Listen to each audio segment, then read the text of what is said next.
In this video, we're going to go over sales objection mastery.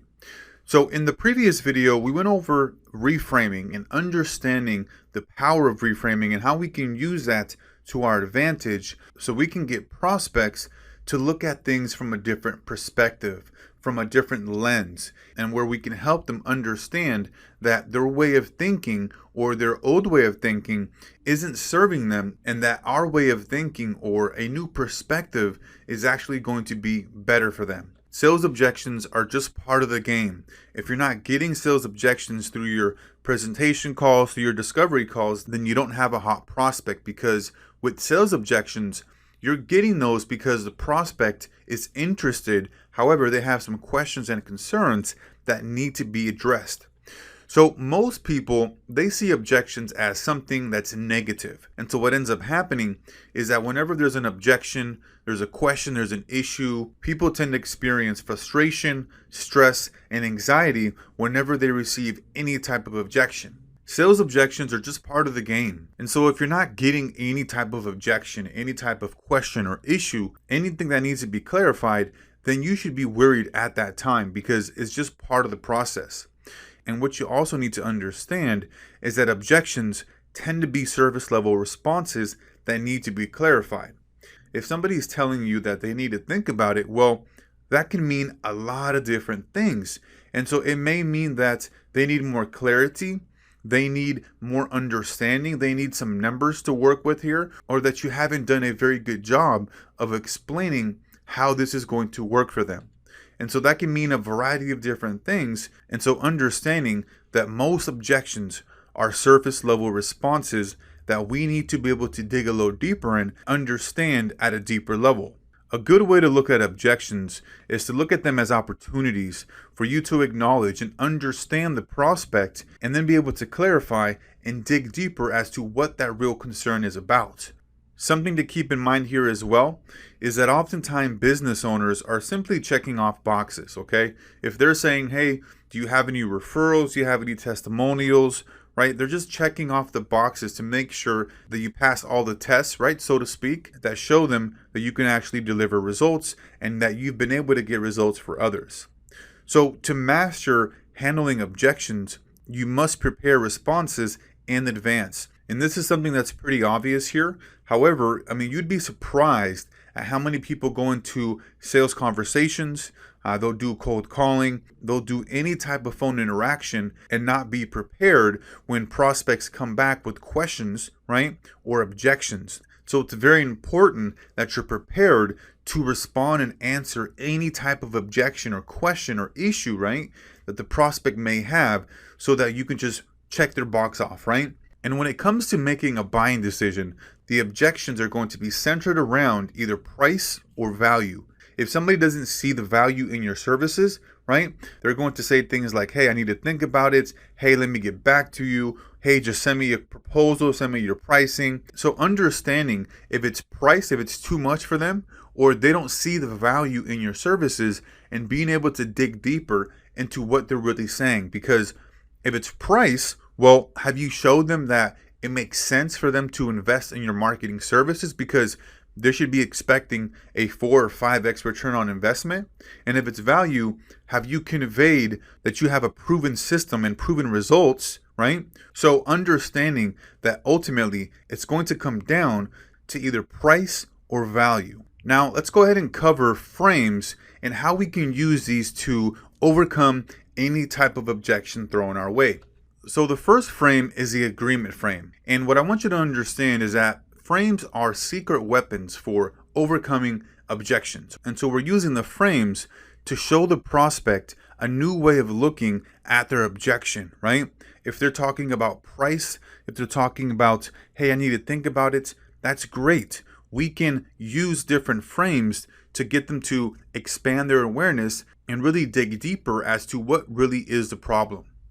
So you want to avoid saying yes, but. Very important here. When somebody is saying, hey, it's too expensive or it's out of our price range, and you come back and you say, yes, but we can do X, Y, and Z.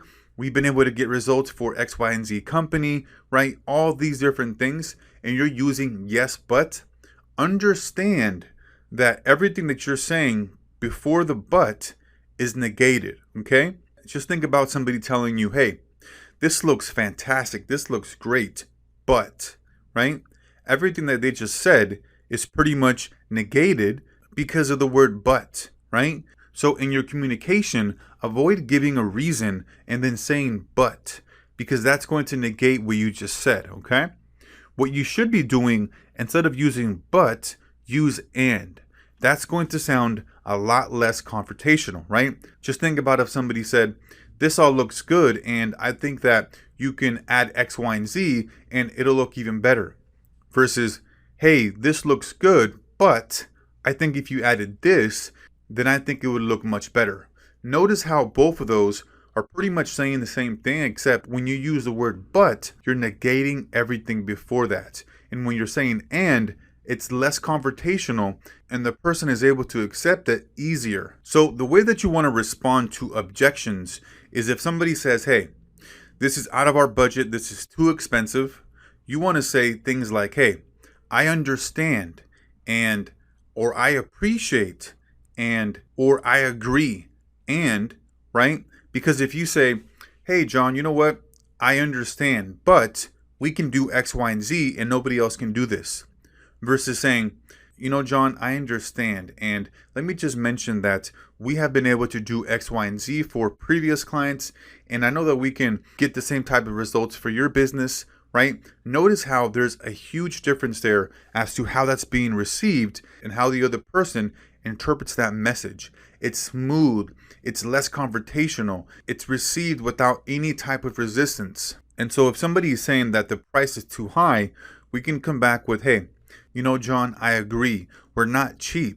And I'm just wondering, what type of budget do you have set aside for this type of project, right? So anytime that you're getting any type of objection, always acknowledge, always agree, always let them know that you understand and that you appreciate and that you agree. Because if you do not, and you're using the word but in there, then you're going to come across like you're being confrontational and you're trying to be combative.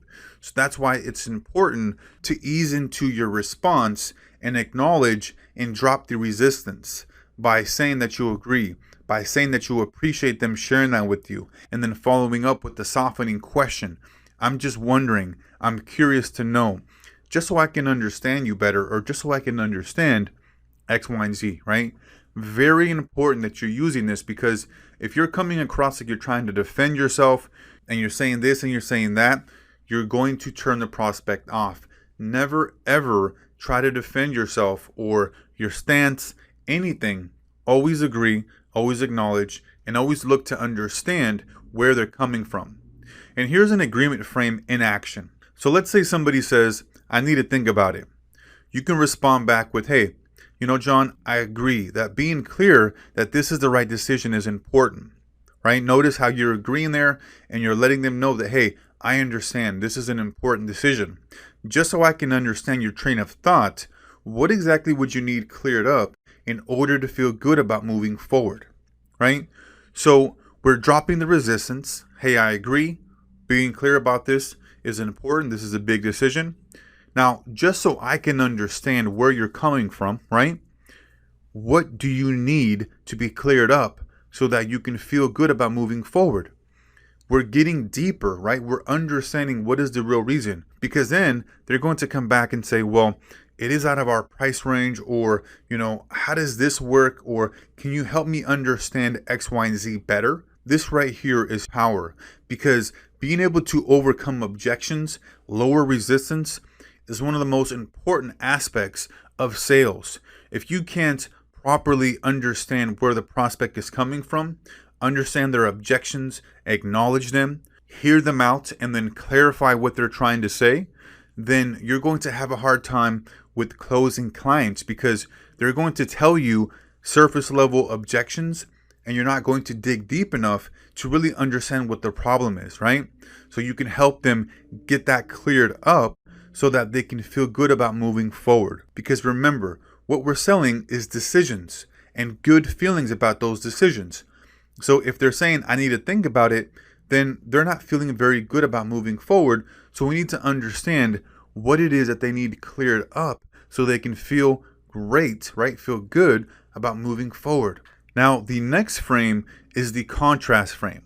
The contrast frame can be used when you're dealing with price objections that make the cost of your offer look smaller. Now, this is where we are contrasting the price to something larger, so it doesn't look very expensive. And this can be as simple as having our return on investment example, right?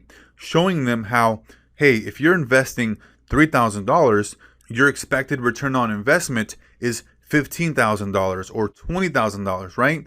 So that's how you can really understand how to use this contrast frame. So let's say we get an objection from the prospect and they say, hey, everything looks great, everything looks good. $3,000 per month is just too much for us. It's out of our budget. Our response can be, hey, John, I understand that $3,000 per month is high. Now, before we move forward, notice how we have the word but in there.